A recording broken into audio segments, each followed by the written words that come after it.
کیا نئے القاب سے مولا نے پکارا۔ السلام علیکم ورحمۃ اللہ۔ قابل صد تکریم علماء کرام و مشتغلین بالحدیث حضرات، مفتی عالمگیر دانش چینل پر آپ کا خیر مقدم اور تہ دل سے استقبال ہے۔ آج کا عنوان ہے علم حدیث میں اسناد کی اہمیت و فضیلت اور عالی سند کا مقام و مرتبہ۔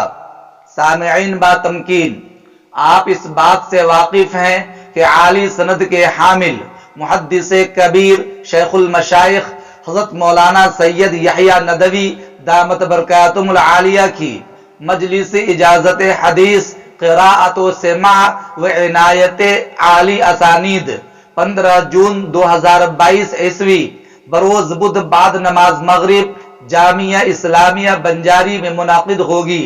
چونکہ عالی مرتبہ شخصیت نادر و عالی اسانید کے حامل ہے، لہذا سند و عالی سند کا مقام و مرتبہ پیش کر دینا مناسب معلوم ہوتا ہے، تاکہ مزید شغف اور اشتیاق کے ساتھ آپ کی حاضری ہو سکے۔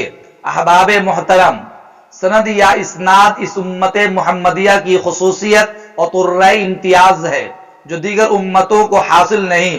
اسی بنا پر دیگر امتوں اور امم سابقہ کی آسمانی کتابیں ضائع اور محرف ہو گئیں، جیسا کہ ان کے انبیاء اعظام کی صحیح خبریں ضائع و محرف ہو گئیں، اور ان کی جگہ پر جھوٹے افراد کی کذب بیانی اور افطرا پردازی آ گئی، جنہوں نے اللہ کی آیتوں کو چند کھوٹے سکوں کے عوض بیچ ڈالا۔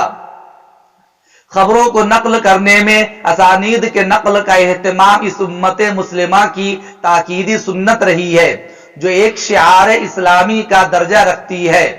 اس لیے ایک مسلمان پر لازم ہے کہ نقل احادیث میں اس پر اعتماد کرے۔ چنانچہ محدث جلیل حضرت عبداللہ ابن مبارک رحمۃ اللہ علیہ فرماتے ہیں، بیننا و بین القوم القوائم یعنی الاسناد، ہمارے یعنی محدثین اور دوسرے لوگوں کے درمیان قابل اعتماد چیز اسناد ہے۔ امام ابو عبداللہ الحاکم نے فرمایا، اگر اسناد نہ ہوتی، محدثین کرام اس کی طلب اور اس کی حفاظت و صیانت کا مکمل اہتمام نہ فرماتے تو مینار اسلام منہدم ہو چکا ہوتا۔ ملحدین اور بدعتیوں کو حدیثیں گڑھنے اور اسانید کو الٹ پلٹ کرنے پر قدرت ہو جاتی ہے، کیونکہ احادیث جب اسانید سے خالی ہوں گی تو وہ بے اعتبار ہو کر رہ جائیں گی۔ حضرت عبداللہ ابن مبارک رحمۃ اللہ علیہ نے فرمایا، الاسناد من الدین ولولا الاسناد قال من شاء ما شاء، اسناد دین کا ایک حصہ ہے، اگر اسناد نہ ہوتی تو کوئی شخص بھی جو چاہتا کہہ ڈالتا۔ اسی طرح سفیان ثوری رحمۃ اللہ علیہ کہتے ہیں، الاسناد سلاح المومن، اسناد مومن کا ہتھیار ہے۔ اسناد کی قدر و قیمت اس شخص کی نظر میں زیادہ آشکارا ہو جاتی ہے جو سند کے رجال کو جانتا ہے، جن سے ایک سند وجود میں آتی ہے، جس کا طریقہ یہ ہے کہ کتب تراجیم رجال میں روات کے احوال کی چھان بین کی جائے اور دیکھا جائے کہ سند کے رجال کا کہاں اتصال ہے اور کہاں انقطاع۔ اور یہ بات واضح ہے کہ اگر اسناد نہ ہوتی تو صحیح احادیث و اخبار کا احادیث موضوعہ سے امتیاز مشکل ہو جاتا۔ اچھی طرح یاد رکھیے، یہ بات واضح ہے کہ اگر اسناد نہ ہوتی تو صحیح احادیث و اخبار کا احادیث موضوعہ سے امتیاز مشکل ہو جاتا، اور ہر باطل پرست اور بدعاتی کو اختلاف و انتشار کی جرت ہو جاتی، اور معاملہ وہی ہو جاتا جو عبداللہ ابن مبارک رحمۃ اللہ علیہ نے فرمایا کہ اگر اسناد نہ ہوتی تو جس کے جی میں جو آتا وہ کہہ ڈالتا۔ امام شعبہ رحمۃ اللہ علیہ نے فرمایا، ہر وہ حدیث جس میں حدثنا نہ ہو وہ اس مرد کی طرح ہے جو چٹیل میدان میں اونٹ کے ساتھ تو موجود ہو مگر اس کا لگام ہاتھ میں نہ ہو۔ اب آپ کے ذہن میں یہ سوال ابھر رہا ہوگا کہ سند اور اسناد کا مطلب کیا ہے، تو سنیے، راویوں کا وہ سلسلہ جو حدیث کی ابتدائی راوی سے لے کر رسول اللہ صلی اللہ علیہ وسلم کی ذات گرامی تک پہنچتا ہے۔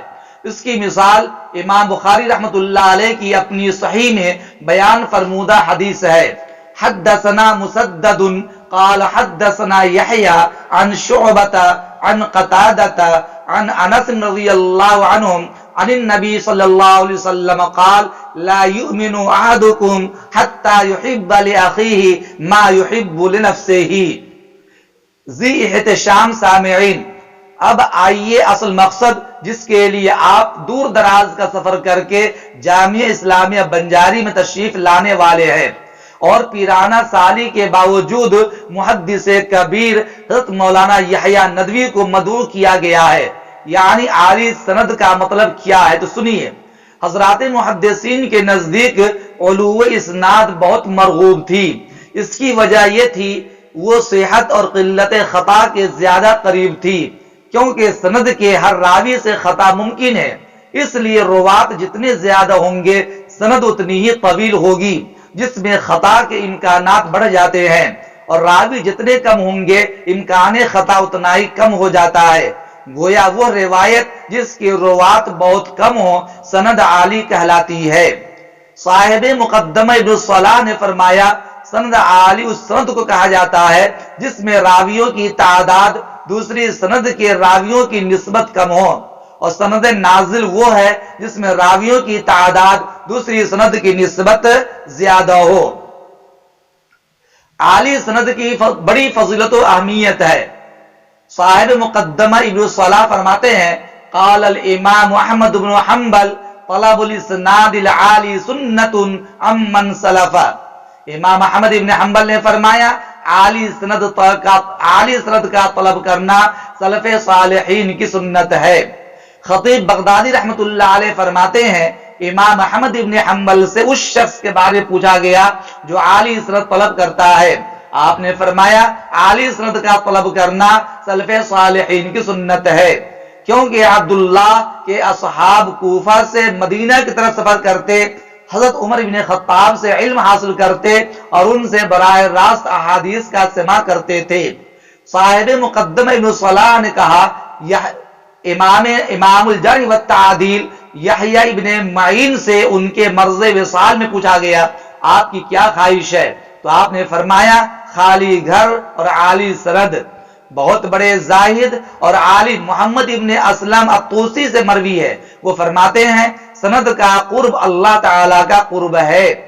سند عالی کی اہمیت کے سلسلے میں اور بھی متعدد اقوال ہیں جو کتب مطولہ میں موجود ہیں. بہرکیف حضرت مولانا یحییٰ ندوی دامت برکاتہم العالیہ جو نادر اور عالی اسانید کے حامل ہیں، آپ سب ان سے فیضیاب ہونے کے لیے بےتاب ہے. اللہ تعالیٰ آپ سبھی کی آمد کو قبول فرمائے. حضرت والا کے پاس ایک ایسی سند بھی ہے جو صرف اور صرف 3 واسطوں سے مسند الہند امام المعقول والمنقول شاہ ولی اللہ محدث دہلوی سے حضرت والا حدیث سے روایت کرتے ہیں. جامعہ میں تشریف آوری کے موقع پر حضرت والا کتب صحائح ستہ کی اسانید بھی عطا فرمائیں گے، ساتھ ہی ساتھ اوائل سنبل پڑھا کر سبھی حضرات کو اسی سند سے بھی سرفرازی عطا فرمائیں گے. دوستو، ہمارے اکابرین نے اور محدثین نے عالی سند کے لیے دور دراز کا سفر کیا. کوئی عراق گیا، کوئی بغداد گیا، کوئی سمرقند گیا، کوئی بخارا گیا، کوئی نیشاپور گیا، متعدد دور دراز علاقوں کا سفر کیا تاکہ ان کے پاس عالی اسانید جمع ہو جائیں. چونکہ عالی اسانید کی بڑی فضیلتیں ہیں، آپ لوگ بھی عالی اسانید کی حصولیابی کے لیے مختلف اداروں سے مختلف علاقوں سے تشریف لا رہے ہیں. اللہ تعالیٰ آپ کی آمد کو بے حد قبول فرمائے اور علم حدیث کا بہترین شغف عطا فرمائے، اور نبی اکرم صلی اللہ علیہ وسلم سے سچی پکی محبت کی ہم سب کو توفیق عنایت فرمائے، اور عاشقین رسول کی فہرست میں ہم سبھی لوگوں کو جگہ عطا فرمائے. السلام علیکم ورحمۃ اللہ وبرکاتہ.